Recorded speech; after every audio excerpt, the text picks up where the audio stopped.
છોટાઉદેપુર જિલ્લામાં ડોલોમાઇટનો સફેદ પથ્થર એ સફેદ સોનું ગણાયો છે। 27 ખાણો અને પથ્થરનો પાવડર બનાવતી 131 ફેક્ટરી આવી છે। આ સાથે ટ્રાન્સપોર્ટનો ધંધો સંકળાયેલો છે।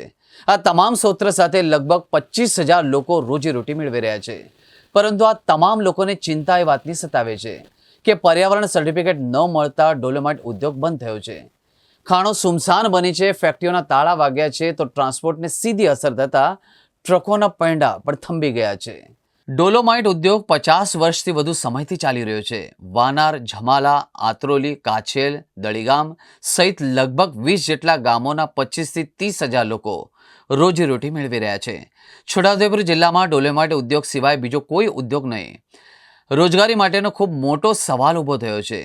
જો ડોલોમાઇટ ઉદ્યોગ બંધ થઈ જાય તો શું, એ બાબતે ચિંતામાં મુકાયા છે। ખાણોના માલિકોનું કહેવું છે કે જ્યાં પણ ખાણો ત્યાં રોડ રસ્તા લીઝ માલિકોએ બનાવ્યા છે। કેટલાક રોડ રસ્તા કે ગામથી બીજા ગામને જોડે છે। બસ એક જ વાત લઈને હવે પર્યાવરણ વિભાગ દ્વારા એન્વાયરમેન્ટ સર્ટિફિકેટ આપવામાં આવતું નથી, જેને લઈને લગભગ 20 દિવસથી તમામ લીઝો હાલ બંધ છે। લીઝો બંધ થતાં તમામ એસોસિએશનના પ્રમુખોનું કહેવું છે કે એમજીવીસીએલને મોટામાં મોટું નુકસાન, ઇન્કમટેક્સને નુકસાન, જીએસટી વિભાગ સહિત સરકારી મોટી ઇન્કમ બંધ થશે। સાથોસાથ ડોલોમાઇટ ઉદ્યોગ સાથે સંકળાયેલા તમામ લોકોની આજીવિકા બંધ થઈ જશે। બેકાર બનેલા તમામ લોકોએ ટ્રકો સહિત ડોલોમાઇટ ઉદ્યોગ સાથે જોડાયેલા તમામ લોકોએ ખૂબ મોટી સંખ્યામાં છોટાઉદેપુર ખાતે રેલી યોજી આવેદનપત્ર આપીને પોતાની વ્યથા આ ઉદ્યોગ ચાલુ થાય તેવા પ્રયાસો કરવાની રજૂઆત પણ કરી હતી। 2018માં કલેક્ટરશ્રીના અધ્યક્ષપણે એન્વાયરમેન્ટ સર્ટિફિકેટ અમને આપવામાં આવેલા હતા।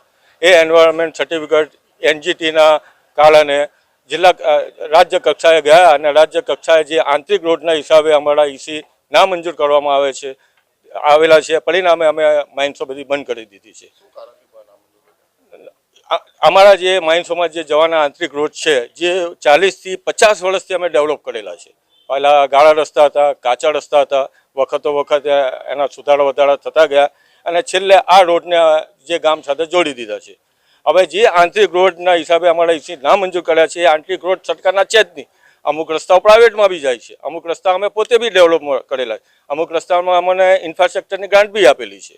તો જે આંતરિક રસ્તાને લીધે અમારા ઈસી નામંજૂર કરેલા છે રાજ્ય કક્ષાએ, એ ઈસીનું પૂર્ણ મૂલ્યાંકન કરીને ફરી અમને ઈસી આપે તો અમારો આ ડોલોમાઇટ ઉદ્યોગ ધમધમતો રહેશે। નહીં તો 20,000 થી 25,000 શ્રમજીવીઓ, કારખાનાવાળા, યુનિટોવાળા, ટ્રાન્સપોર્ટિંગવાળા અને માઇન્સોવાળા રોજગાર વગરના થઈ જશે। પરિણામે આ જિલ્લામાં અફરાતફરીનો માહોલ ફેલાઈ જશે। અમે ધારાસભ્યશ્રીને બી રજૂઆત કરી છે, સાંસદ સભ્યોને બી રજૂઆત કરી છે, અમે પ્રભારી મંત્રીને બી રજૂઆત કરી છે, અમે રાજ્ય કક્ષાના લેવલ પર મંત્રીશ્રીઓને બી રજૂઆત કરી છે, પ્લસ અમે અમારા જે વહીવટી અધિકારીઓ છે ઉચ્ચ કક્ષાના, એ બધાને રજૂઆત કરી છે। અમારું નિરાકરણ ના આવતા ના છૂટકે અમારે રેલી સ્વરૂપે એ આવેદનપત્ર આપીને અમારા પ્રશ્નનું નિવારણ માટે ભેગા થયા છે। આગામી સમાચારમાં તો અમારે તો આશા છે કે સરકાર આ બાબતમાં રોજગારી 20 થી 25,000ની રોજગારીને ઉદ્યોગને ધ્યાનમાં રાખીને પોઝિટિવ વલણ અપનાવશે। આજે અમે તમામ એસોસિએશન દ્વારા અને મજદૂર સંઘ દ્વારા બધા ભેગા થઈને કલેક્ટરશ્રીને એક આવેદન આપ્યું।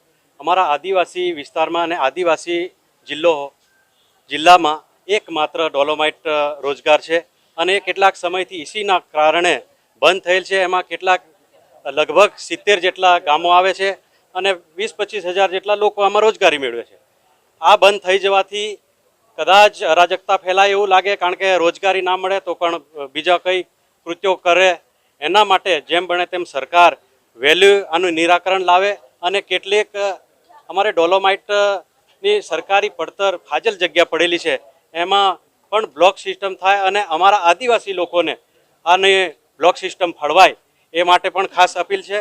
અને ખાસ કરીને અમારા જે મજદૂર લોકો છે આના પર જ નિર્ભર છે।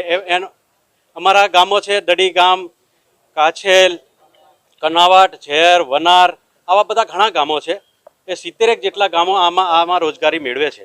એટલે ખાસ કરીને આમાં બેરોજગાર લોકો ના થાય એના માટે આનો વહેલી તકે નિરાકરણ આવે અને નવા બ્લોક પણ પડે તો નવી માઇન્સો પણ બને અને આઈસીનો પણ પ્રોબ્લેમ વહેલો સોલ્વ થાય એવી અમારી અપીલ છે સરકારશ્રીને।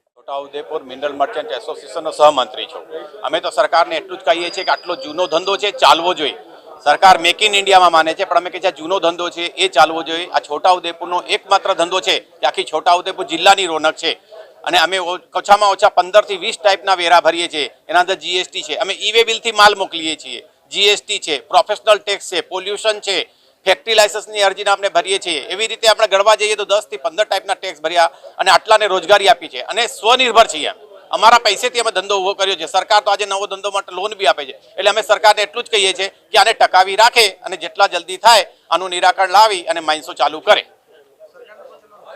સરકારને બધી રીતે, સરકારે પથ્થર જ્યાંથી નીકળે છે ત્યાંથી લઈને ટોટલી અમે માલ મોકલીએ છીએ. એના અંદર તમે ગણવા જાઓ તો રોયલ્ટી, જમીનનો વેરો, જીએસટી, ઇન્કમ ટેક્સ, રોયલ્ટીના બાદ એના બધા પોલ્યુશનનો ખર્ચો છે, લાઇટ બિલનો બહુ આખા જિલ્લામાં બધાથી વધારે લાઇટ બિલ છોટાઉદેપુરથી ભરાય છે.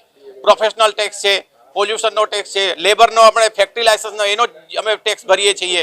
બરાબર છે. એવી રીતે ઘણા જગ્યાએ અમે રૂપિયા ભરીએ છીએ. તે છતાં બી અમારી પોઝિશન, આટલા દિવસ અમે તકલીફમાં પડતા હતા. સરકારના નવા રોજના નવા કાયદાના હિસાબે અમે તકલીફમાં આવતા હતા, જેને અમે કવર કરવા ઘણી બધા નિયમ, પણ હવે તો ટોટલી ઈસીના કાર્ડ બંધ જ કરવા છે. હવે તમારા પેટ પર આવી ગયું છે. એટલે હવે અમારે કોઈ રસ્તો કાઢવો જ પડે એવી હાલત અમારી થઈ ગઈ છે. પોલ્યુશનનો તો અમારે બધા, પોલ્યુશનનો અમારે કોઈ પ્રોબ્લેમ નથી. એને જે બી ઇન્સ્ટ્રક્શન આપે છે એ બધાને અમે કરીએ છીએ અને બધા પાસે વેલિડ પોલ્યુશનના સર્ટિફિકેટ છે. આ 55 થી 60 વર્ષ જૂનો છે. અમારા ત્યાં ફેક્ટરીમાં 60 વર્ષ જૂનું લાયસન્સ આજ બી હમણાં રિન્યુઅલ કરાવીને અમે આવ્યા છીએ.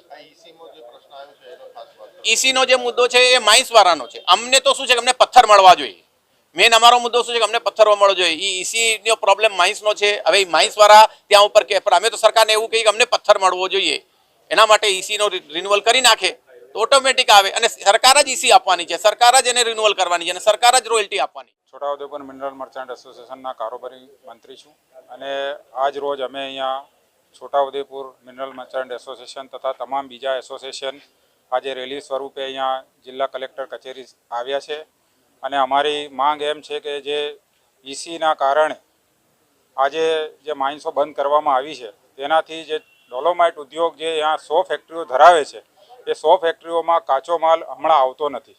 છેલ્લા 15 દિવસથી એ બંધ થઈ ગયો છે, જેના કારણે અમે જે છોટાઉદેપુરના વેપારી મિત્રો છે, જે અમારા કારખાનેદારો છે, એને કાચો માલ ન મળવાના અભાવે બધા ફેક્ટરીઓ બંધ થવાના આરે આવી ગઈ છે. અને હજારો લોકો પ્રત્યક્ષ અને પરોક્ષ છોટાઉદેપુરનું જે માર્કેટ છે એ પૂરેપૂરું માઇન્સ અને મિનરલ્સ ઉદ્યોગ સાથે સંકળાયેલું છે અને એ ટોટલ બંધ થવાને આરે પર ઊભું છે.